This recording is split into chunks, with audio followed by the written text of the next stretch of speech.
Krásný den z Gardeners. Dnes si ukážeme 3 nejčastější chyby při pěstování pokojovek. První chyba je zálivka. Někdo zalévá příliš a někdo zase málo. Každopádně ale naslepo. A jak na to? Nejlepší je si zjistit, co má vaše pokojovka ráda.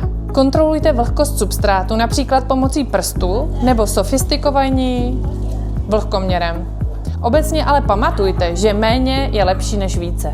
Zalévejte s citem, dopřejte rostlinám světlo a kvalitní substrát.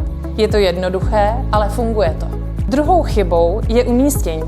Rostliny ke svému životu potřebují světlo, protože jsou to živé organismy a potřebují fotosyntetizovat.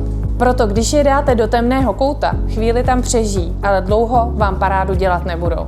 A třetí častou chybou je špatný substrát.